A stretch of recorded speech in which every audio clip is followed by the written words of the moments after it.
Everybody's saying that they like my style. Wanna know how I do it? I smile. While you were out there saying hey, hi, hello, I was getting dressed up in shades of yellow.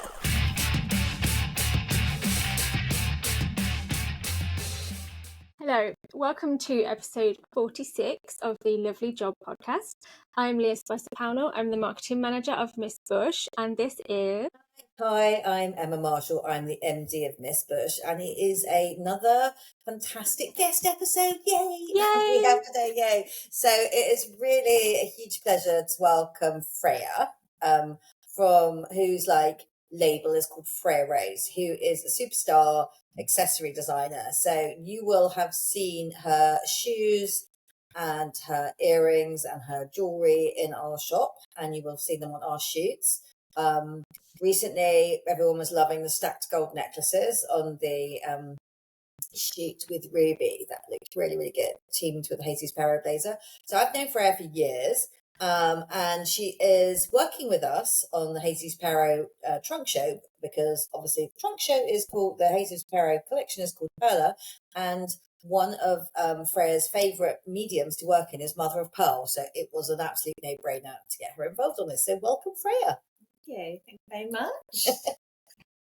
Hi, Freya. So do you want to just talk about Freya Rose for us? Just give us a quick introduction about the company, just so everyone knows who you are. Yes, so the company was founded in 2010. I had a vision to create a brand that incorporated my knowledge of jewellery and shoes. So I create unique shoes that have heels adorned with mediums such as mother of pearl, sterling silver, brass, and we now also do complimentary bags, and we launched our jewellery collection 5 years ago, which has been a category in its own right now. It's been doing really well. Yes, and we're very excited to have you involved in the Jesus Peiro designer event. It's next week. It's next week now, Emma. Yeah, the trunk show dresses should be arriving with us this week coming. So that's an extra edit of dresses that we don't normally have, some extra sizes, kind of like more of an in-depth look at the whole Perla collection. Yeah, so, and then we've actually ordered some, quite a little bit of a haul of new Freya Rose jewellery to go, which we think accessorises beautifully with it. So we've got some new earrings coming. I have to confess, although we've got Freya Rose shoes to try on in the chapel, we don't actually sell shoes because space is at a premium. We can't keep the stock. There's nowhere to put them. So, but what people will like to see is there might be a little something in the goodie bag. If you want to order some shoes, there's a little bit of a Miss Bush code going in there. So. Okay, so Emma, I think you wanted to talk to Freya a little bit about her origin story. So how things began. Yeah, how did this begin? Where did it begin?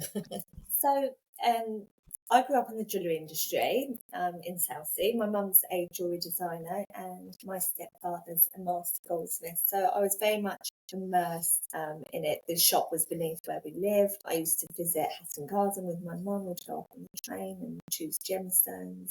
Yeah, it was just her sort of love of craftsmanship and passion for quality and for the stones really became part, I guess, just part of my growing up experience. So I guess part of my DNA. Design and art was something that was, something I loved, and I discovered a course at the London College of Fashion, which was shoe and accessory design. And during art college, I really had a love for sculpture and textiles, and I was like, that really sort of, that sort of 3D fashion textile, the whole idea of doing an accessory course was just like that, almost like a light bulb moment. It's like that just sounds like the perfect career.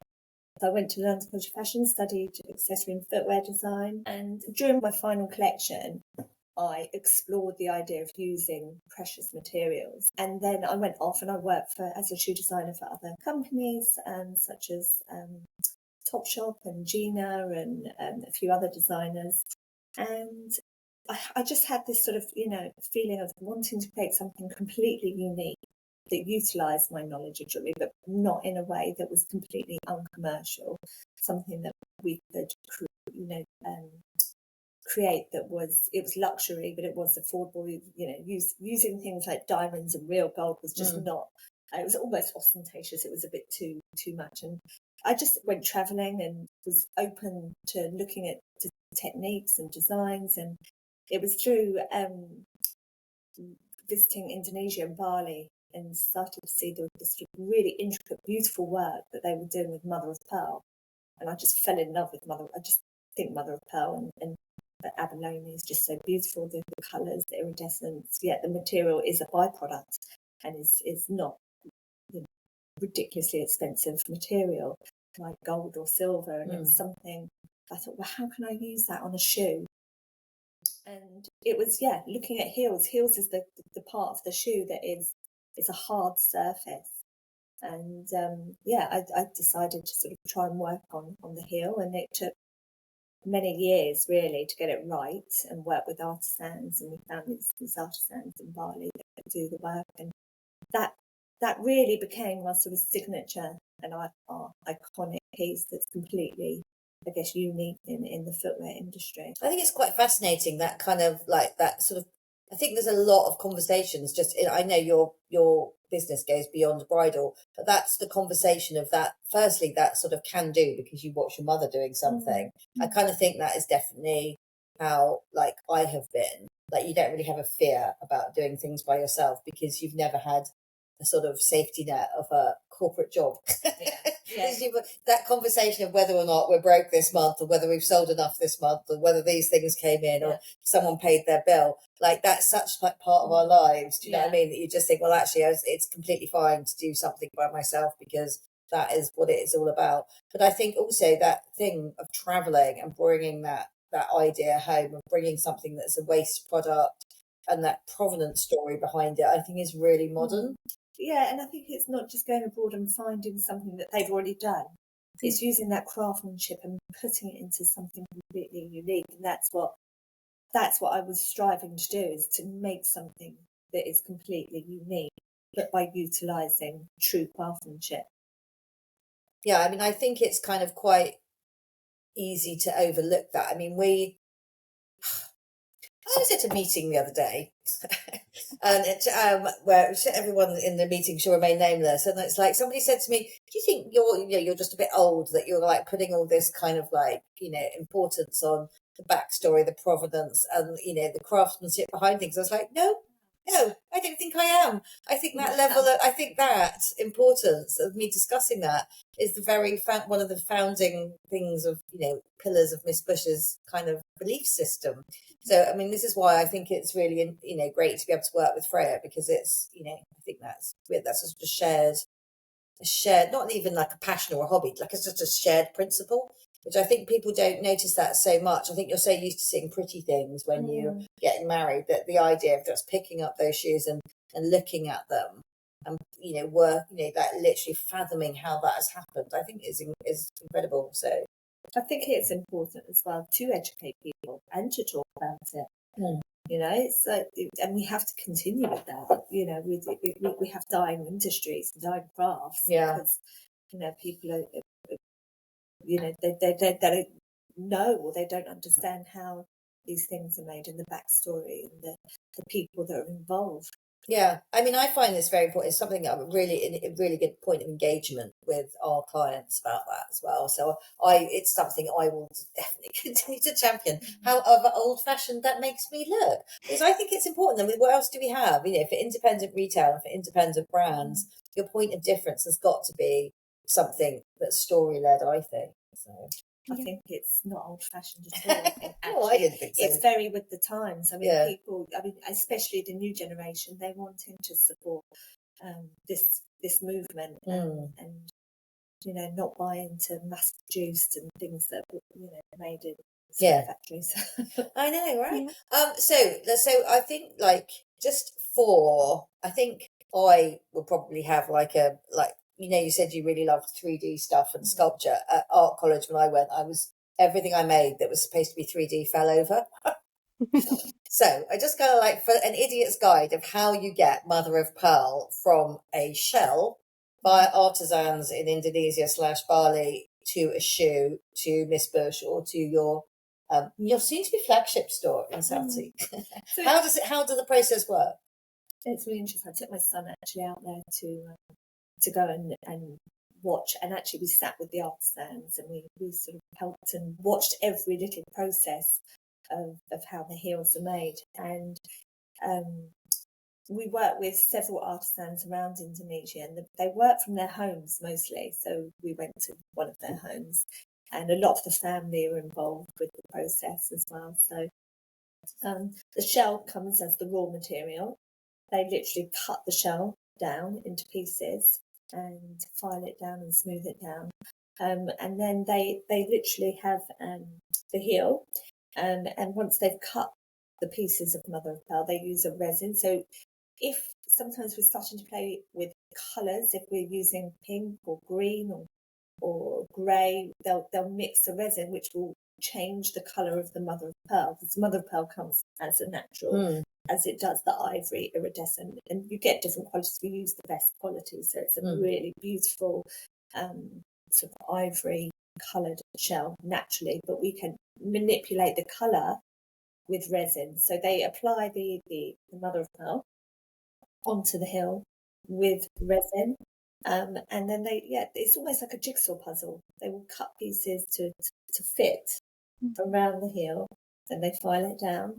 So it's a real an artisan technique, and then once the heels are finished, they are then sent back to our factory in Spain where the shoes are made, and put onto the shoe. It is incredible that I just can't. It's impossible to fathom the patience and the craftsmanship in that. It's kind of unbelievable. I mean, some of our couture heels, they are such a couture process. There is nothing else like it. There's videos on our website and on our Instagram that you can view, but it is like you're working with several different artisans with couture, because you've got the brass work. So the brass is hand cut like you would a piece of jewellery. It's then moulded around the heel. Then you have the mother of pearl put in place and onto the brass, and then they'll put the resin, which is like a very slow technique. Like a very sort of old Japanese technique where it's dripped in and then smoothed down. It is absolutely fascinating, and I don't think when you look at the shoes sometimes people actually appreciate, unless you watch the video and you understand the amount of work that's involved. They are incredible. So the shoes that we used for our shooting Cowdrey with the the lightning gold bolt. lightning bolt, they're couture, are they? Yeah, anything that uses brass or silver on the shoes, you've got two layers. You've got not just the mother of pearl being inlaid, but then you've got the brass work, which requires a jeweller, as well as the artisans that use the mother of pearl. But need to go back and look at those shoes again. But the ones with the roses that are made, there's even more work involved with those. So, yeah. And also so the beautiful handbags that have got the green and the black, is that resin dyed to those as well? Okay, good to know. I love those handbags. I do too. Yeah, so we've got, obviously we can add some pictures of those incredible heels which we put on Rebecca for that shoot. Yes, I think it's time to get those out again. Yeah, I loved them first and foremost because they just reminded me of sort of glam rock. Yeah, David Bowie, they remind me of. They're sort of a bit warrior-esque. Yeah. Kind of Wonder Woman, the Tyras. Yeah, absolutely love those pieces. So they're actually also, technically speaking, my size, though I've never tried. They are very high, and I have I've tried them on. I tried some boots on, actually. It was actually in London when we did that Lux Lounge, and they were very high, but they were still very comfortable as well. Yeah, they were lovely. It's kind of I'm always just a bit worried post-hip replacement about the high heels. So, so basically also, these shoes that we have on display at the chapel, so people can try them on with their dresses. But I would then redirect people back to Freya for buying shoes because, again, I don't have the space for the sizes and the stock. But it's very exciting that you're opening a shop. Yes. Yeah. Yes. Take us a bit through that. So, I guess we've always had, we sell globally. Most of our sales is in the US. I'd say 80% of our business is now US based.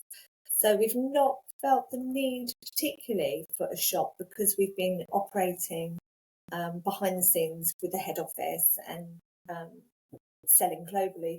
However, I think we do get customers come down. They come and see us because we have such a big collection now of shoes. We don't have a stockist in the UK that sells everything. And as you said, bridal stores tend to lack space, so they can't, if they do sell our shoes, it may be like 3 or 4 styles. So people that want to come and view the whole collection, and we do have people. We had someone last week come from New York. It was, so people do travel. Amazing. Travel to see us. So we just thought it would be better to have a beautiful space for brides and clients to come and visit us. And now that we do jewellery, I think it's not just such a specific, product where people locally can and the surrounding area to come and see our jewellery. We have a few jewellers, including my mum, in Southsea. But to have, it's different to what everybody else is doing. And I just think it's really important to have a beautiful space digitally, to people, to be able to film content and to show the product and to show how, our brand. You agree? Yeah, I'm going to be there. Yeah, absolutely. Yeah, just say, when are we going? Right.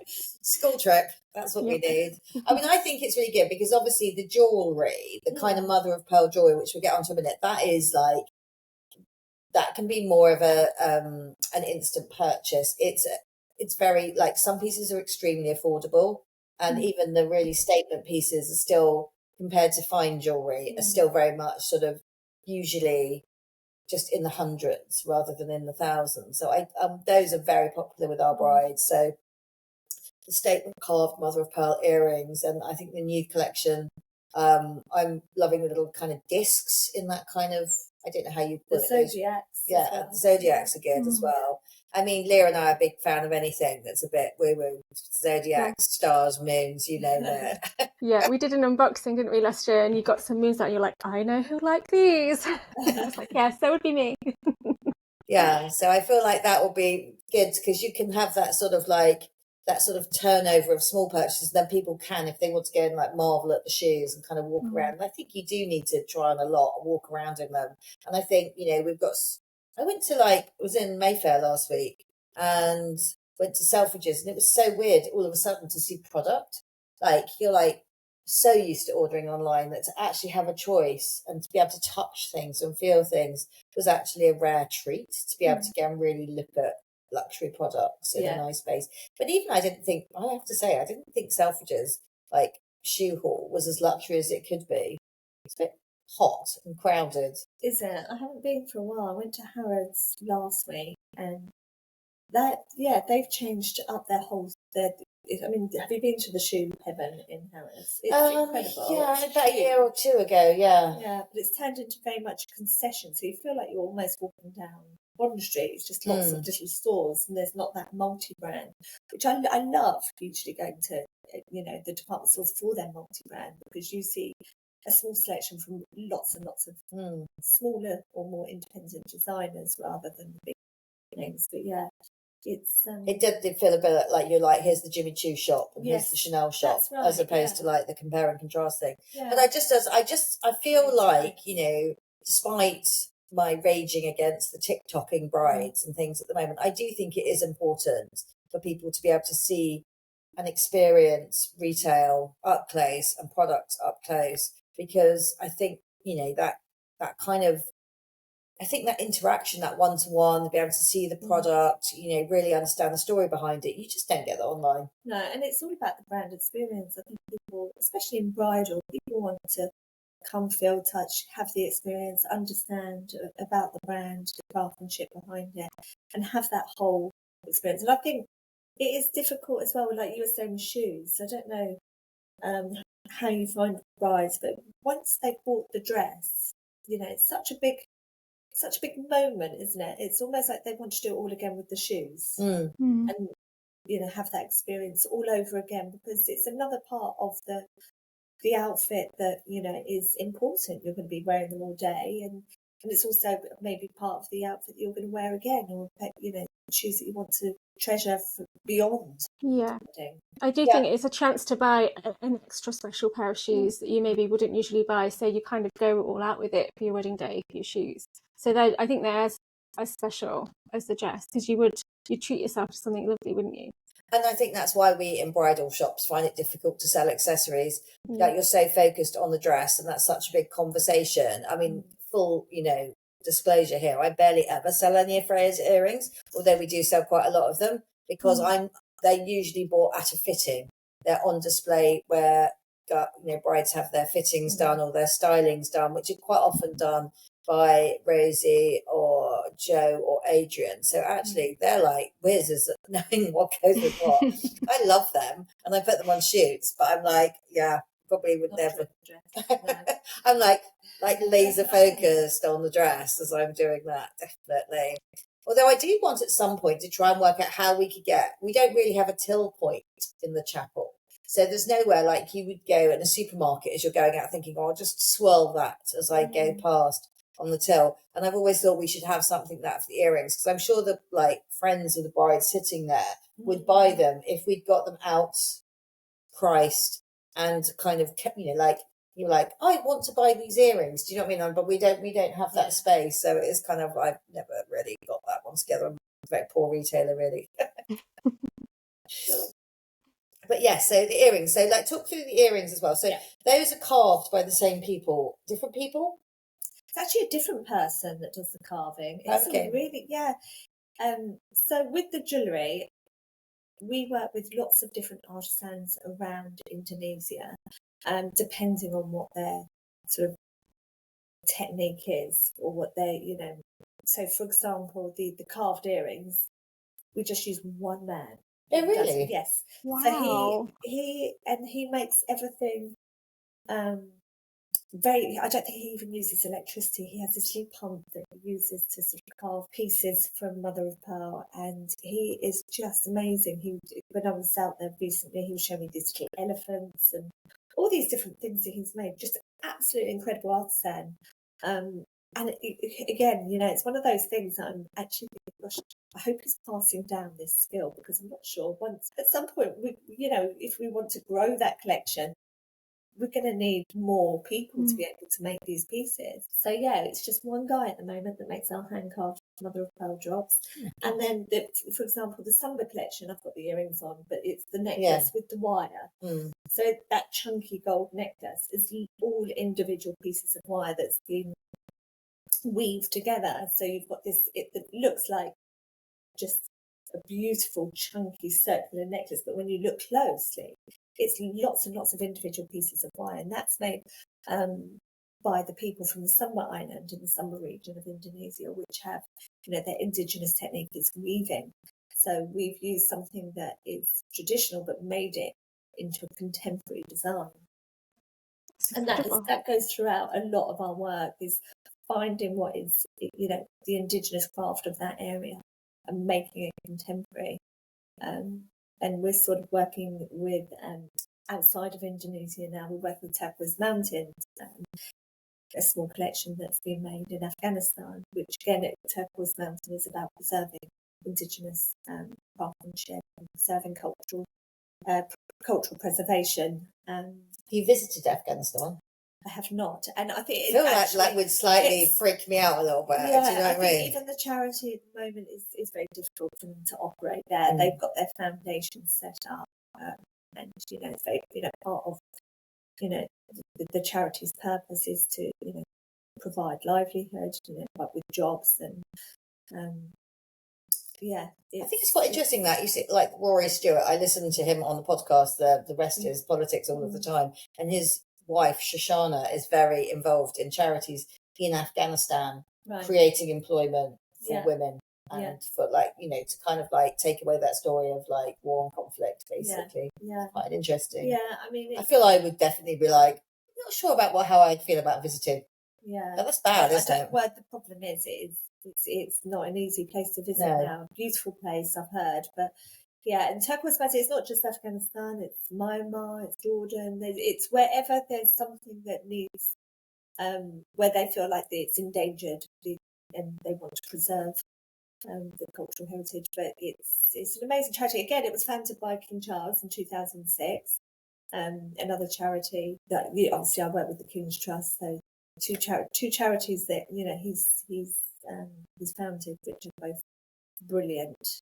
So I think this is a fantastic segue. Well done, guest, for bringing the King's Trust in there, because I know I have been to a couple of your fundraisers, and I kind of get the sense that somehow you were helped by what was then the Prince's Trust to set up your business, which is quite interesting, because that was so was Suzanne Neville helped by them. Yeah. So no, it's an amazing charity. I mean, as I said to you before, I was, I've always had this passion or desire to have my own business, and I was 26, and I think it was just really tough in those days to get a loan from the bank, especially if you didn't have a property or anything. It was just virtually impossible. I don't know how you found it, but it was something that was it just felt like almost non-existent as a young woman to start your own business at that time.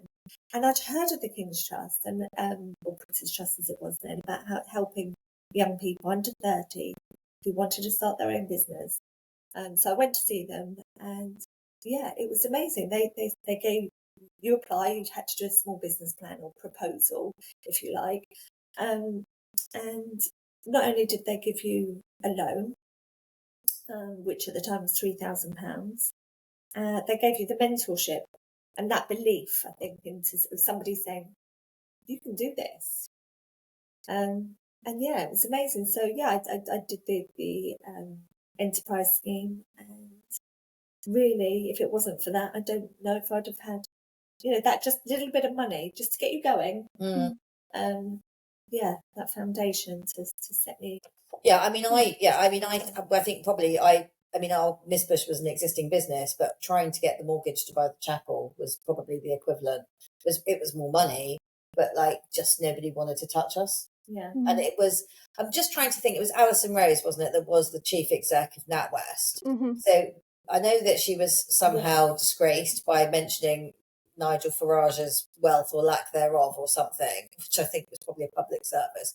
However, I do think that she had, for a brief moment, and I think it's a real shame that she's gone, she actually changed the culture of banking. She really did. She wrote that an amazing piece on how, women were unrepresented, and the investment that should be made for women. So changed the narrative. Yeah, really. absolutely. And so I had with them, I had a really brilliant bank manager that I was put in touch with, weirdly by a rich man, my Marshy's boss. Because I was like, I can't get a mortgage to buy the chapel. I don't understand it. I can't get it. Nobody will talk to me. Nobody will touch us. And it was looking like we'd have to go the route of some horrific, equivalent of almost a loan shark, to try and actually get the kind of, not a loan shark, it was legit, but one of those ones with a high rate of interest on it. So to get a reasonable rate of a business rate mortgage. So I ended up meeting someone from NatWest who was almost in that kind of, had been put there to empower women and to kind of look at particular businesses.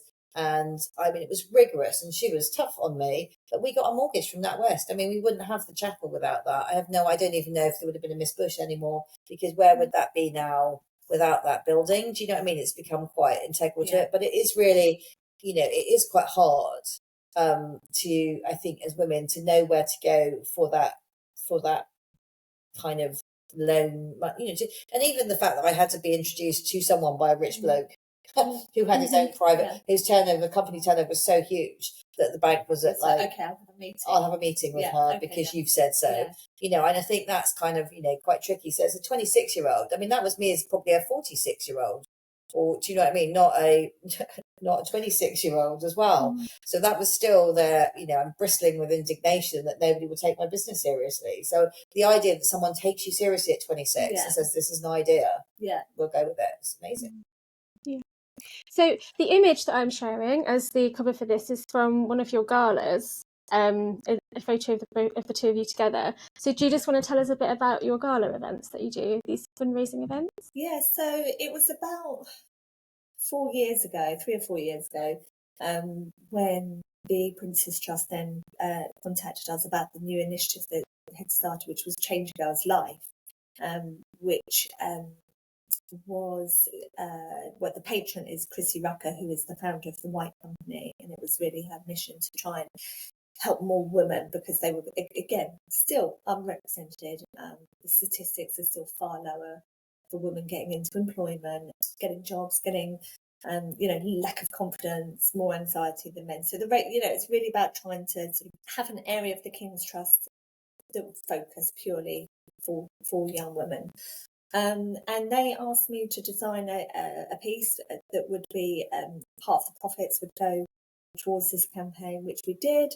And that we called it the Woven for Women collection, where 100% of the profits, that anything sold during the campaign, Women Supporting Women campaign, we would give to the charity. And then she, afterwards, we had a chat, and she asked if we would, or Freya Rose would become an ambassador for the Change Girls' Life initiative. And obviously I was thrilled, and it came at a time when the business was, we were doing well enough to be able to give back, and obviously giving back is hugely important. And yeah, so we decided we'd put on a gala every year to not just create to raise funds, but create awareness, because I think the King's Trust is still very London centric. People still ask exactly, what does the trust do? So I thought, well, if we have the gala, we can talk about it. We can bring people from the King's Trust to talk about what they're doing, how much change they're making. I mean, I actually think it's almost like the fourth education system in the UK. They do so much to help young, disadvantaged women and men back into employment or through their enterprise scheme and courses to help them with their confidence. So the gala was for that reason. We've done 3. We've raised over 40,000. We're actually not having the gala this year. We're going to be doing it in the spring or something in the spring next year. Oh no, black tie outfit. No, we have some parties. I think with having the shop and everything going on this year, a lot of personal stuff going on this year. It's been a crazy year. It's not, and lots of change. Yeah. So it wasn't doable, but also it gives it a little bit of a breather. Yeah. And we'll be back in the spring, and it's the 50th anniversary next year for King's Trust, so it'll be a good time. Good time to do it. Yeah, it's lovely that they gave you your start, and now that you're able to then give back, it's like come full circle, hasn't it? Yeah, no, it's as I said, it's something true to my heart. Grew up in Portsmouth. I truly believe that people need a chance. That one little chance that I had that changed my life. That it means so much, and there's lots of people out there, lots of talented people. That just unfortunately don't for no fault of their own don't get that opportunity. So it's a great charity. I also think it's quite a good thing to do in this area, because I'm only obviously like a newbie to the area, but I mean the thing is, the things like rents and things here do not prevent someone having a great idea and starting up a business. Do you know what I mean? It's actually, there's quite a lot of affordable spaces. But you can see it's an island with kind of challenges, I think. I'm going to another meeting with the MP, actually, that it's quite soon, because it's also very accessible. So it's quite easy to kind of like get a meeting with a councillor or an MP or something like that. So I do think it's a good space to do this, because I think there are loads of really creative, I've met quite a lot of creative startup women, whether it's yourself or Lou from Love Southsea, or Jen from Liberty Photography, or whatever manifestation she's doing of that now. But there are quite a lot of inspirational women that have done things which you can do in this island, because it's achievable and doable. There seems to be quite easy to access the artists. It's easy to access the artisans and things like that. And I think you've got quite a good mixed population. So with people with money to support things, and also people that need employment, you know what I mean? So I do think it's a great space for that. I do think that's why I find Southsea quite an inspiring space as well. Yeah, it's quite dynamic, isn't it? Yeah. Yeah, and it's very friendly. I think people are, like you said, they want to support local talent. Yeah, definitely. It's very exciting. I like it so much more than Surrey, I can't tell you. But I think that's very obvious. Portsmouth has had such bad press over the years, hasn't it? Yeah, I mean, I can see there are things. It's like there are challenges, definitely, and adult social care in the city is woefully inadequate. Do you know what I mean? I can't. There's very visible signs of but I don't know that living in a homogenized Surrey village doesn't help that. Doesn't make it go away. You just don't see it. Yeah. So that is. If you don't want to choose to see the society you live in, then live in Surrey. If you choose to be part of society, live somewhere where there is some. That's all I would say. So yeah, no, it's quite an interesting thing. But yeah, I'm really looking forward to so what we were thinking we've got in the goodie bags for the Jesus Peiro weekend, just bringing it back to Miss Bush for a moment, we have got some giveaway earrings. Now that everyone knows the story and the provenance behind them, I feel I'll treasure those even more. Yep. So, and we've got a special Miss Bush code so that you can shop online with Freya Rose with a bit of a Miss Bush discount code. Mm-hmm. But I think excitingly, what we're hoping to do is like with all the people that order a Jesus Peiro dress over the course of the month of August, is we're hoping, as I say, once the shop is open, that we're going to get someone to come to Southsea. Yes. I feel like that is the... So we said that everybody that buys a dress during the trunk show will get entered into a giveaway to have a special kind of day out with you two. Necessarily have to have a whole day out with us if they don't want to. Oh, They can no. just go to the shop and buy some shoes or look at the shoes or something. But like, I do think we've been talking about this on the podcast for ages about doing a school trip to Southsea. So we have some podcast fans that listen to it all the time, and we have clients that listen to it, and trade people in the wedding industry, and random husbands of my friends, and one of my sister's friends in Australia. But we have some like fans, and then we've built a small but loyal band of followers. And we kept talking about doing a school trip to Southsea because I've talked about it so much.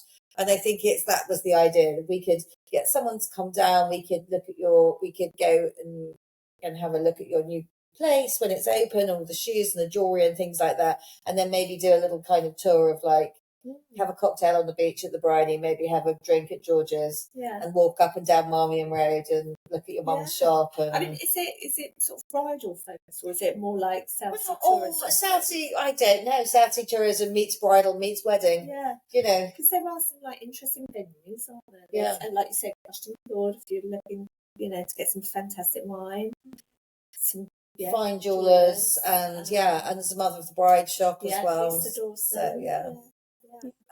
So and also like the girls behind Maids to Measure are actually Southsea girls, although they don't have a space here at the moment. But I feel sure that like once Freya's actually got a shop, we will be popping up. There's also like incredible florists and things as well. So there's quite a lot. So you could really make it a Southsea does bridal kind of day out, which would be really nice. So, and also some really good charity shops. And I've been 3 times now, and I still haven't had a chance to actually have a little shop around. I'm desperate to have a little explore. You need to time your summer holiday visit when's your shop going to be open? September. Yeah. Wow. Yeah. Back to school time then, basically. Yeah. It would be a shame not to bring Felix with me. Well, I have now found, can I just also say to you now, at South Parade Pier, they've now got one of those really old school, like, seafood things in one of the piers. Oh, it's fantastic. Yeah, so you can actually get your cockles now. So I've now got another place, other than going to fish and getting posh cockles, or going to the brine and getting a posh pot of cockles with your cocktail, you can now get an actual like that. I think you might even be able to get a jelly deal as well. Oh, he would love that. Yeah, he likes a little polystyrene cup of cockles when he goes to the seaside. Right opposite where you get your 99 from. So that's what I'm saying. I feel like it's like, I think September, if it's still warm, would be perfect, like trip down thing. So you could, back to school. Okay, we're coming to the end of the podcast now, so we'd really love to end with a bit of wedding advice for brides-to-be from Freya. Put you on the spot. Yeah.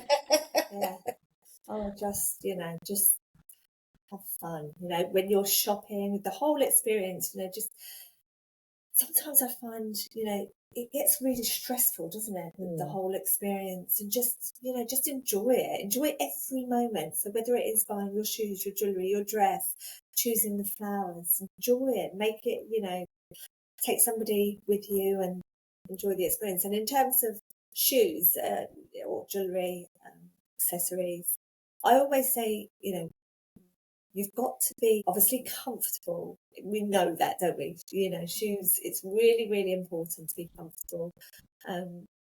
So if you're looking for high shoes, which a lot of my brides do because they love the big heels, consider perhaps a second pair of shoes or something for later on. And yeah, just make sure that, you know, whatever you choose, you absolutely love. You know, you look at those shoes and you think, they are the most beautiful pair of shoes, and when you put them on, you feel good.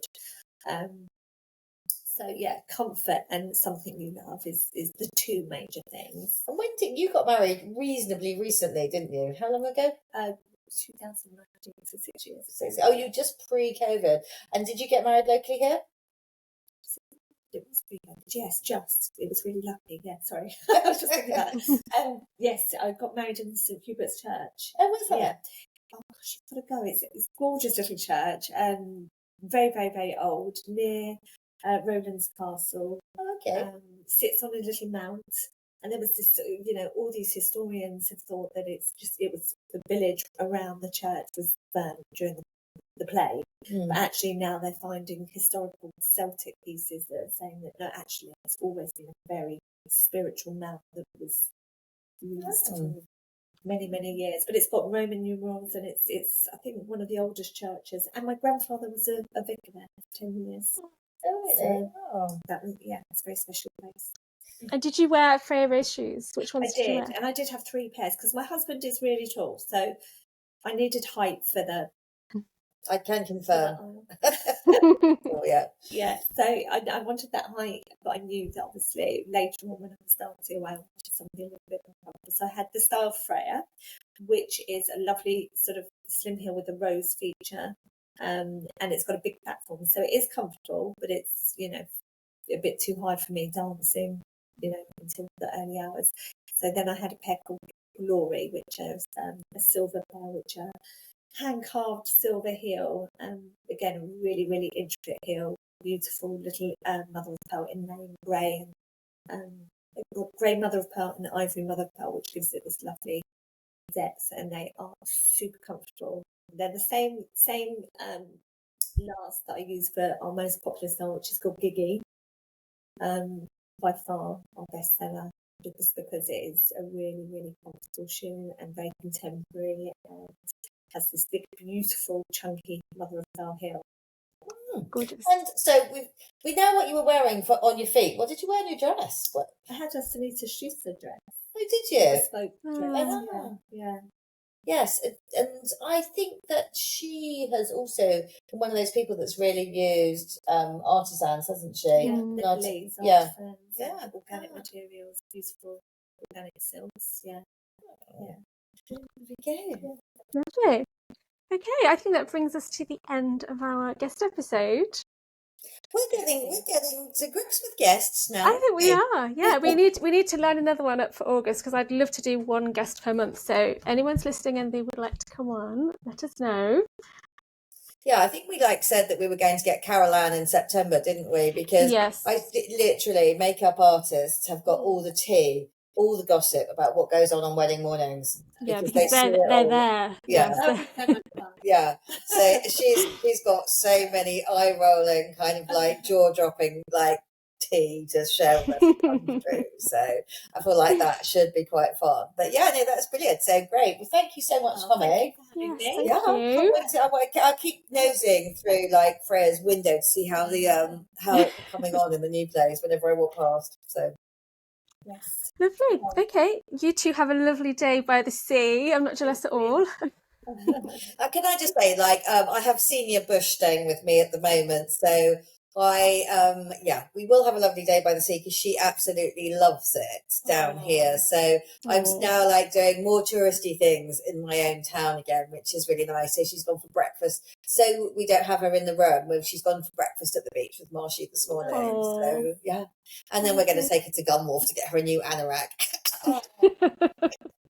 So yeah, absolutely. And she keeps trying to get me to go up the spinnaker with her. I'm like, no, you're all right. It's okay. I don't like heights. No way. Lovely. Okay, thank you very much, Freya. Bye, Leah. And we'll see you all soon. Bye. Everybody's saying that they like my style. Wanna know how I do it? I smile. While you were out there saying, hey, hi, hello, I was getting dressed up in shades of yellow.